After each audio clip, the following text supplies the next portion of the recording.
There were some general questions. How do I know when a logical reasoning question has a simple answer versus a more complex one? I often get two in my head and think the answer is more complex than it actually is, but sometimes the answer is the more complex one. How do I differentiate between this? Simple versus complex in logical reasoning, I mean, I think it's based on the specifics of the question itself, and of course, we'll dive into mostly more complex logical reasoning questions together. What comes to mind for me, though, thinking about this question is moderate language versus extreme language. So if you have a moderate question type like necessary assumption, inference, must be true, most strongly supported, on average, the answer choice will also be more moderate and muted in nature. So you want to avoid strong language in those question types on average.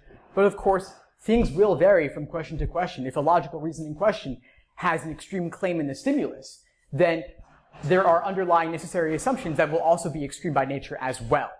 So that's what really comes to mind for me with this question. I think tougher questions will be more complex overall. So if you're looking at questions 18 through 23 in a given section, they will be more complicated, they will be harder on average and more complex as a result. So I think that's really the only time you can really predict it's going to be complex on average is when it's a more complex question type. Simpler will typically be the first 10 questions, given that logical reasoning occurs in a general order of difficulty. So the first 10, you might want to go through in 10 to 12 minutes, build up a time bank that you can apply to the tougher questions later in the section, especially 15 through 23, which are typically going to be the toughest in the section overall. How do I keep myself focused during the final few logical reasoning questions? So how do you stay focused? As always, if you're at a loss, if you're unsure, focus on the conclusion. That's always going to be your jumping off point.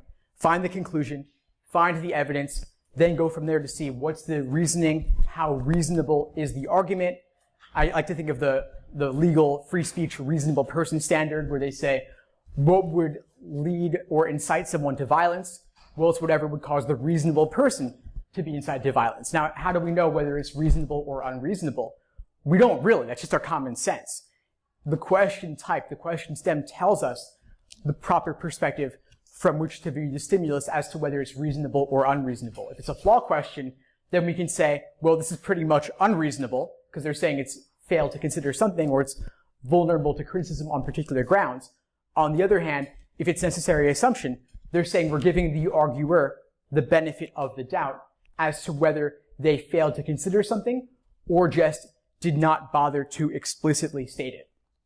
So staying engaged involves conclusion, evidence, evaluating the reasoning for yourself, and then trying to take it as if someone were having a real world conversation with you where, like, let's say your kid's sibling is like making some stupid argument to you and you're pointing out why they're wrong. I like to think of it as if I'm having a debate with somebody and I'm pointing out the flaws in their logic as I read a particular logical reasoning stimulus.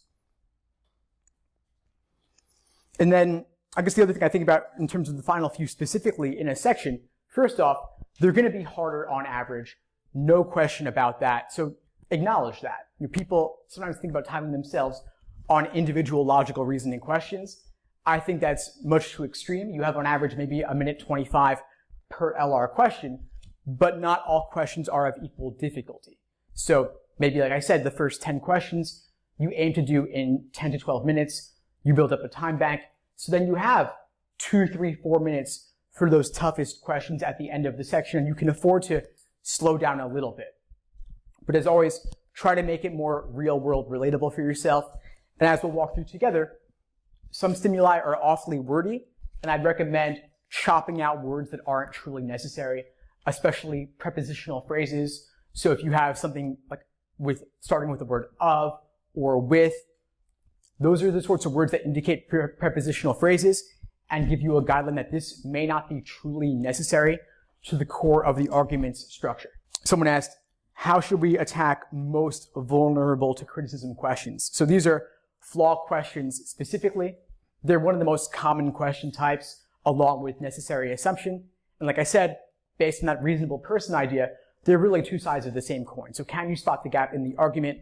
And the process is typically, ideally, going to be you read the stimulus, you determine the flaw for yourself, then you look for the description of the flaw in the answer choices. it's much easier to spot the flaw in the choices if you already have ID'd it for yourself. It's much tougher if you don't really have a clue of why exactly it's wrong. The choices might only serve to confuse you further.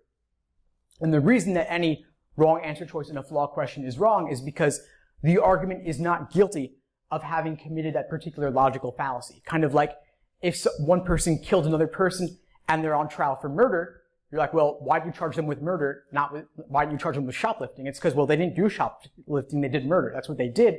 So that's why that crime is what we're charging them with. It's as simple as that. Now, the wording in flaw questions can be specific to the argument itself, or it can be much more abstract in nature. And if it's particular to the argument, typically it's going to be easier. If it's more abstract in nature, it's going to be harder to parse out the language if you don't already know the language, which is why I would recommend as a drill actually going through all 5 choices for logical reasoning questions involving the abstract language and actually looking up the definitions of those words and phrases. If you don't know what they mean, look it up for all 5 choices, and because they do repeat themselves again and again and again. So like ad hominem personal attacks, or confusing necessary and sufficient conditions, or circular reasoning. There's a whole bunch of them. There's probably like maybe a couple dozen that show up consistently on the LSAT, but most of them are simply going to be it's failing to consider X, and X is particular to that particular argument in nature. But we'll get through some flaw questions together. Parallel reasoning, someone asked, any tips on parallels?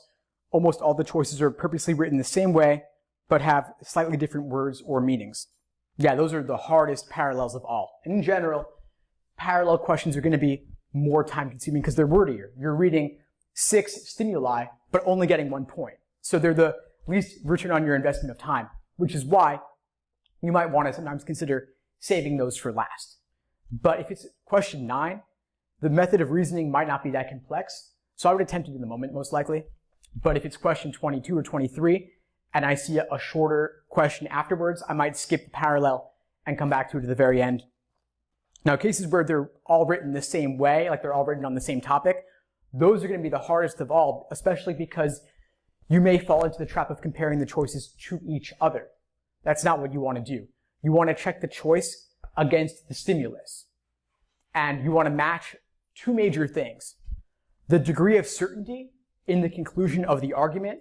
So if that's always or never or likely or the majority of the time or unlikely or sometimes, whatever it is, you want to match that as closely as possible. That's the easier way to eliminate choices. But it won't carry you all the way, most likely. The harder way, which they'll reward you for getting right, is the category of things they're discussing. So how they qualify the group they're talking about. So is it all human beings who ever lived, or is it all people in New York State specifically? How are they qualifying it? Or is it a majority of people, or is it a plurality of people? Whatever it may be, you want to match with that degree of quantity. Did you mean how do they quantify? Well, I actually meant quantify for this. So that's how they're qualifying the argument, but I'm saying match with the quantity word like most or all, something like that. But I get what you're saying. Yeah, it is about how they qualify the argument with their quantity word. So it's kind of a mix of the two, really.